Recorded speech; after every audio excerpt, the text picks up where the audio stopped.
കണ്ടിടും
ഞങ്ങളോ ക്രൂശിക്കപ്പെട്ട ക്രിസ്തുവിനെ പ്രസംഗിക്കുന്നു.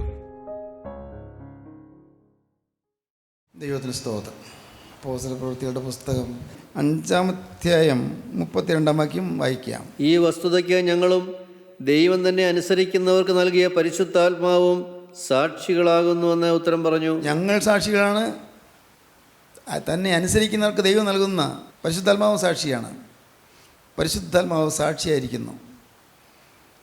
എങ്ങനെ പരിശുദ്ധാത്മാവിനെ കിട്ടും? അനുസരിക്കണം, വചനം അനുസരിക്കണം, വചനം പ്രമാണിക്കണം. വചനം ലഭിച്ച് പ്രമാണിക്കുന്നവൻ എന്നെ സ്നേഹിക്കുന്നവനാകുന്നു കർത്താവിൻ്റെ വചനം പറയുന്നു.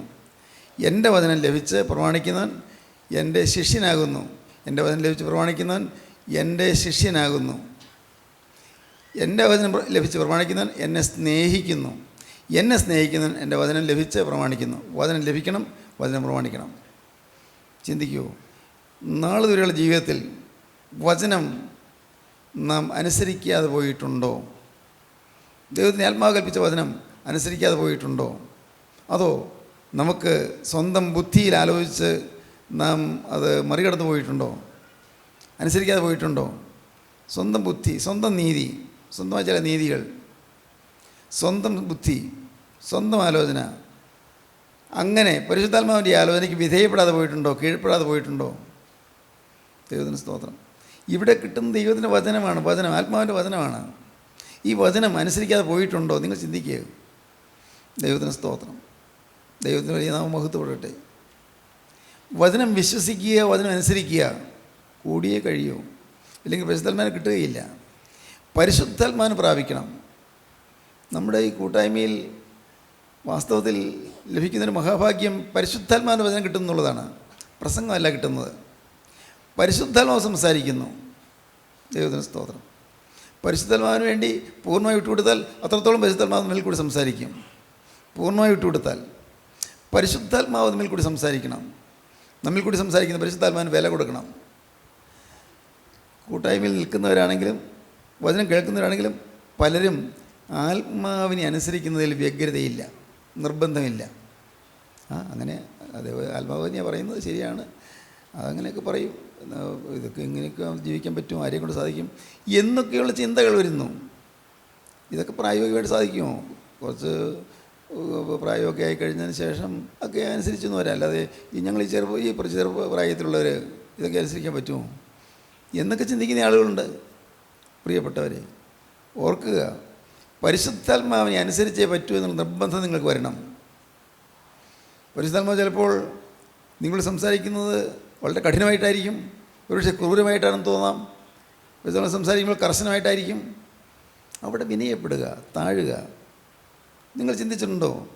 സെൻറ്റ് പീറ്റർ സുവിശേഷം 16-ാം അധ്യായത്തിൻ്റെ ലാസ്റ്റ് പാർട്ട് വരുമ്പോൾ, ബർയോന ശീമോനെ നീ ഭാഗ്യവാൻ, ജഡരക്തങ്ങളല്ല സ്വർഗസ്ഥനായ പിതാവ് എൻ്റെ പിതാവത്രേ നിനക്ക് വെളിപ്പെടുത്തിയത്. കർത്താവ് പറഞ്ഞു, ശീമോനെ അവനെ വളരെ ബഹുമാനിക്കുകയാണ്. ബർയോന ശീമോനെ നീ ഭാഗ്യവാൻ, യോഹന്നാനായ ശീമോനെ നീ ഭാഗ്യവാൻ, നീ ഭാഗ്യവാൻ, സ്വർഗസ്ഥനായ പിതാവാണ് നിനക്ക് വെളിപ്പെടുത്തിയത്. എന്നെക്കുറിച്ച് ആളുകൾ എന്തെല്ലാമാണ് പറയുന്നത് ചോദിച്ചു കർത്താവ്. ആളുകൾ പറയുന്നു, നീ എലിയാവാണെന്ന് പറയുന്നുണ്ട്, നീ പ്രവാചകന്മാരിൽ ഒരാൾ പറയുന്നുണ്ട്, എരിമ്യാവാണെന്ന് പറയുന്നുണ്ട്, അങ്ങനെയൊക്കെ ആളുകൾ പറയുന്നുണ്ട്. അല്ല, അത് പോട്ടെ, ആളുകൾ പറയുന്നത് പോട്ടെ, നിങ്ങൾ എന്നെക്കുറിച്ച് എന്ത് പറയുന്നു? പത്രോസ് ചാടി പറഞ്ഞു, നീ ജീവനുള്ള ദൈവത്തിനായി ക്രിസ്തു ആകുന്നു. ശരിയായ മറുപടിയാണ് പത്രോസ് പറഞ്ഞത്. അതാണ് സന്തോഷമായി. അവൻ പറഞ്ഞത് സത്യമായ മറുപടിയാണ്. നീ ജീവനുള്ള ദൈവത്തിന് പുത്രനായി ക്രിസ്തു ആകുന്നു. എല്ലാം വളരെ കറക്റ്റ്, വളരെ ശരിയാണ്. പക്ഷേ അപ്പോൾ കർത്താവിനെ അഭിനന്ദിച്ചു. ബർയോന ശീമോനെ നീ ഭാഗ്യവാൻ, ജഡരക്തങ്ങളല്ല സ്വർഗസ്ഥനായ പിതാവത്രേ നിനക്ക് ഇത് വെളിപ്പെടുത്തിയത്. അത് കഴിഞ്ഞു. നെക്സ്റ്റ് പാരഗ്രാഫ് വായിക്കുമ്പോൾ കാണാം, 16-ാം അധ്യായത്തിൻ്റെ ലാസ്റ്റ് പാരഗ്രാഫ് വായിച്ചേ. അന്നു മുതൽ യേശു താൻ യെരുശലേമിൽ ചെന്നിട്ട് മൂപ്പന്മാർ, മഹാപുരോഹിതന്മാർ, ശാസ്ത്രിമാർ എന്നിവരാൽ പലതും സഹിച്ച് കൊല്ലപ്പെടുകയും 3-ാം നാൾ ഉയർത്തെഴുന്നേൽക്കുകയും വേണ്ടതെന്ന് ശിഷ്യന്മാരോട് പ്രസ്താവിച്ചു തുടങ്ങി.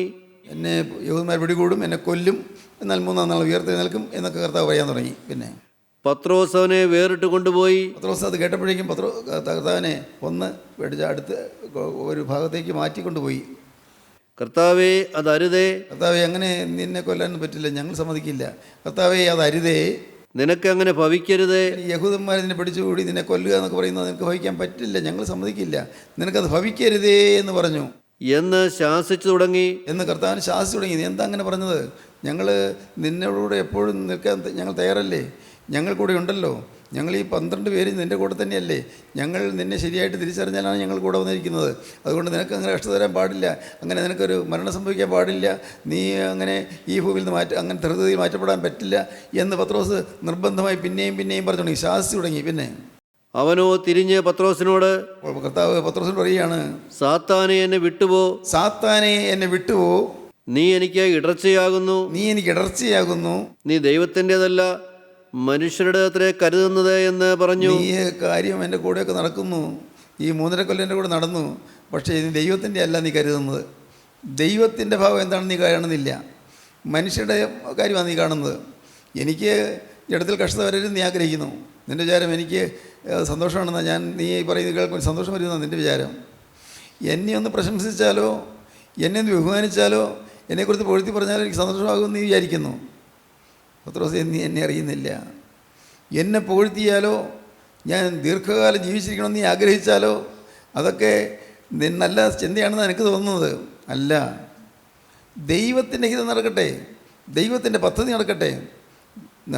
സാത്താനെ എന്നെ വിട്ടുപോകും, നീ ദൈവത്തിൻ്റേതല്ല മനുഷ്യരെത്രയെ കരുതുന്നത്. സ്തോത്രം. സാത്താനെ വിളിച്ചു വിട്ടുപോകുന്നാണ് പറഞ്ഞത്.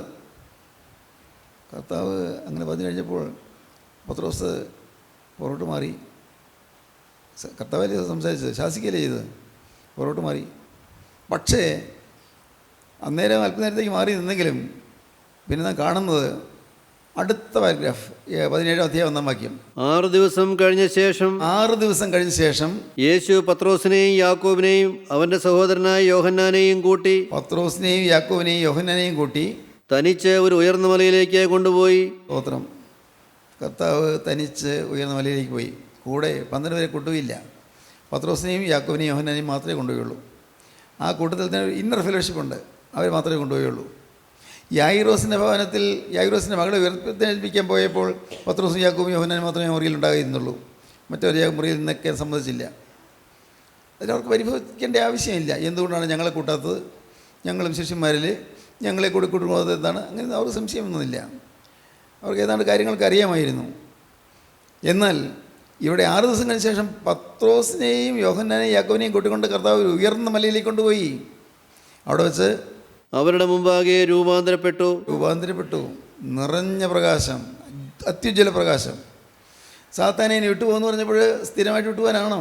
അല്ല പ്രിയപ്പെട്ടവർ. ഒരു ശാസനം വരുന്നെങ്കിൽ അത് ഒരിക്കലും തിന്മയ്ക്കല്ല നന്മയ്ക്കത്രയും നിങ്ങൾ മനസ്സിലാക്കുക. നിങ്ങളുടെ ജീവിതത്തിലെ തെറ്റുകൾ ചൂണ്ടിക്കാണിക്കുന്നെങ്കിൽ അത് തിന്മയ്ക്കല്ല നന്മയ്ക്കത്രയും മനസ്സിലാക്കുക. നിങ്ങളോട് വഴക്കുണ്ടായിട്ടല്ല ശാസിക്കുന്നത്. കർത്താവിന് പത്രോസുണ്ട് വഴക്കുണ്ടായിരുന്നു. അപ്പോൾ പിശാചിന് ഇടം കൊടുത്തു, അതുകൊണ്ട് തുറന്നു പറഞ്ഞു. അപ്പോൾ മയമായിട്ട് പറയാൻ പറ്റുകയില്ല. സാത്താൻ ഇടം കൊടുത്തു പോയി. പത്രോസ് ദൈവികമായ ലക്ഷ്യത്തെയും ദൈവികമായ ഉദ്ദേശത്തെയും മറികടന്ന് സംസാരിച്ചു പോയി. അത് കണ്ടപ്പോൾ സാത്താൻ ഇടം കൊടുത്തു പോയി. കർത്താവ് ശാസിച്ചു, പത്രോസ് അനുദപിച്ചു.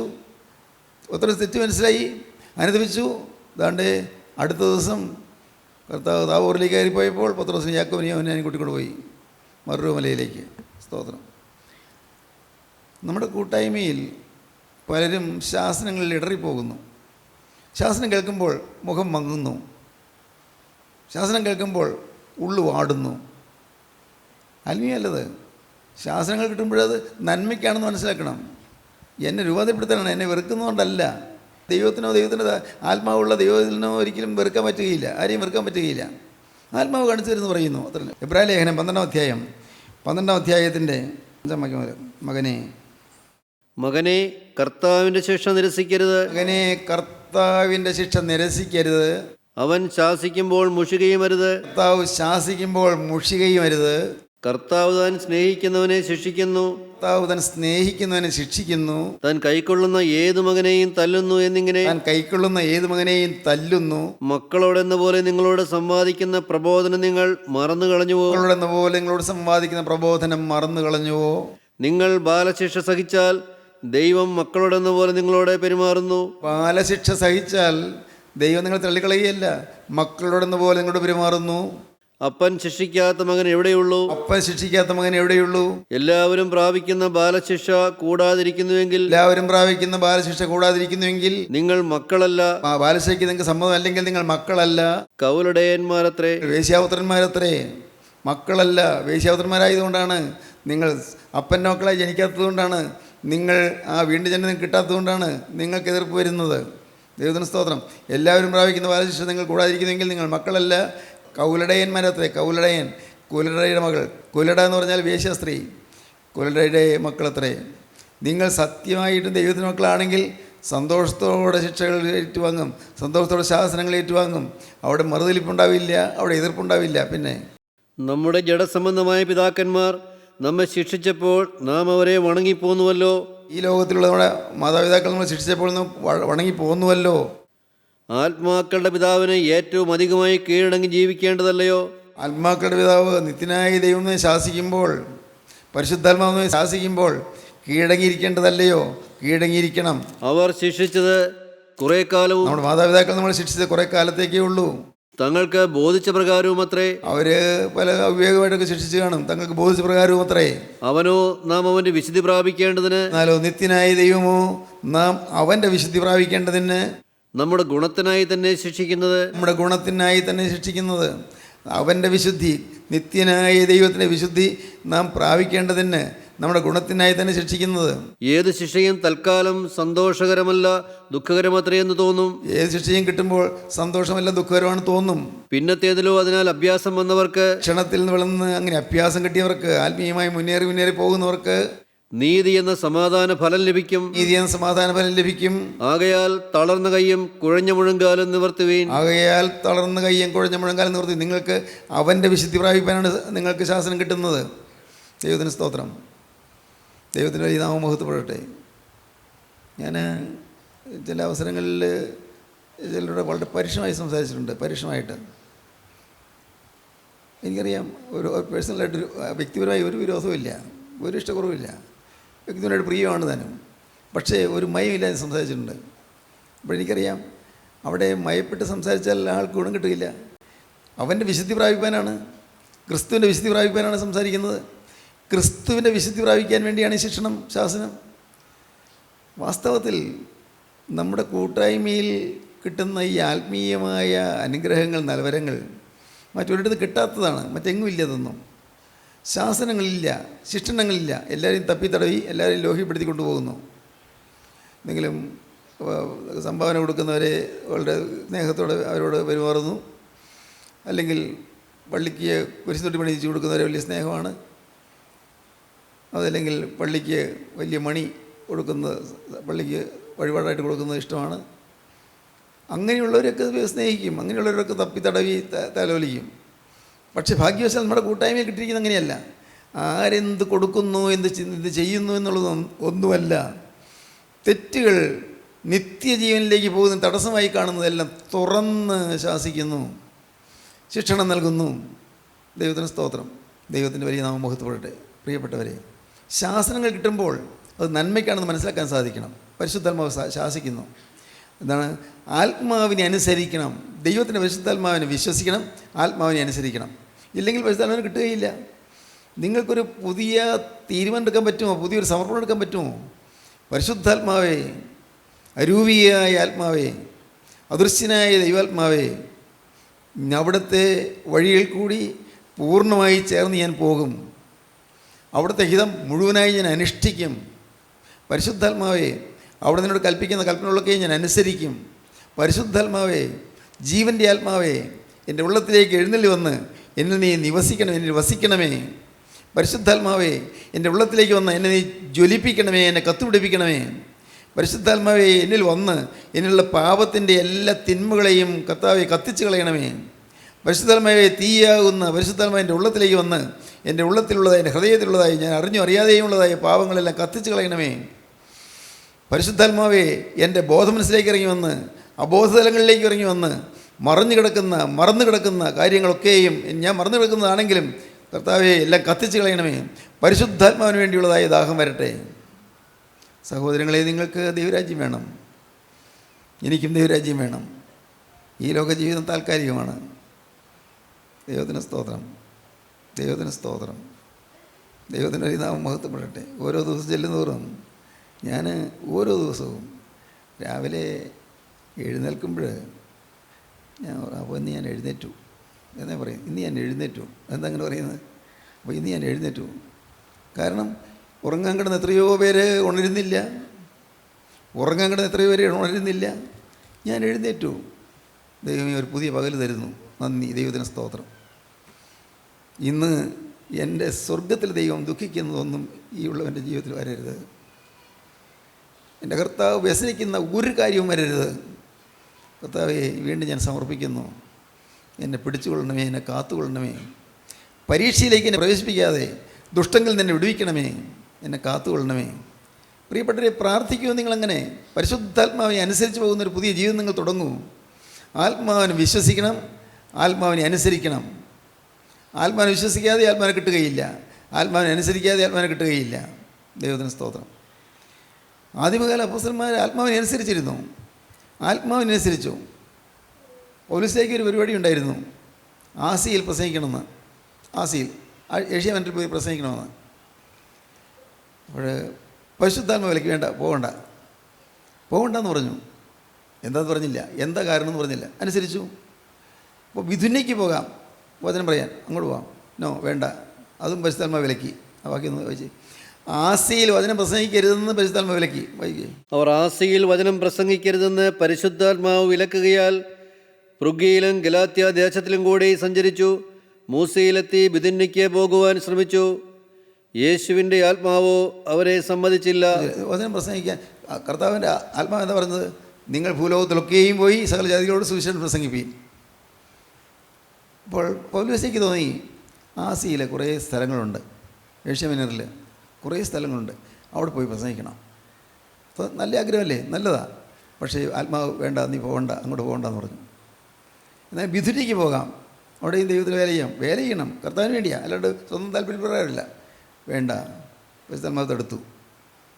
എന്നാൽ പ്രിയപ്പെട്ടവരെ ശ്രദ്ധിക്കണം, അന്ന് ദൈവം അങ്ങോട്ട് പോകണ്ട എന്ന് പറഞ്ഞെങ്കിലും പിന്നെ 3 വർഷം ഈ ആസിയിൽ പോയി വചനം പ്രസംഗിച്ചു. 3 വർഷം. അതെന്താ? ആദ്യം വേണ്ട എന്ന് പറഞ്ഞ സ്ഥലത്തേക്ക് പൗലോസിയായി ദൈവം പറഞ്ഞു വിട്ടു. പിന്നീട് ഒരവസരത്തിൽ 3 വർഷം അവിടെ പോയി ദൈവത്തിന് വചനം പ്രസംഗിച്ച് അവിടെ താമസിച്ചു. 3 വർഷം രാപ്പകൽ ഇടപെടാതെ ബുദ്ധി പറഞ്ഞു കൊടുത്തുകൊണ്ടിരുന്നു അവർക്ക്. നോക്കണം. അപ്പോൾ ദൈവത്തിൻ്റെ ആത്മാവിന് ചില നിർദ്ദേശങ്ങളുണ്ട്. നമുക്കവിടെ നമ്മുടെ ബുദ്ധി പ്രയോഗിക്കാൻ പറ്റില്ല, നമ്മുടെ സ്വന്തം ബുദ്ധി പ്രയോഗിക്കാൻ പാടില്ല. ദൈവത്തിൻ്റെ ആത്മാവ് എന്ത് കാണുന്നു? ആത്മാവ് എങ്ങനെയാണ് എന്നെ നയിക്കുന്നത്? സ്തോത്രം, ദൈവത്തിൻ്റെ ഒരു നാമം മഹത്വപ്പെടട്ടെ.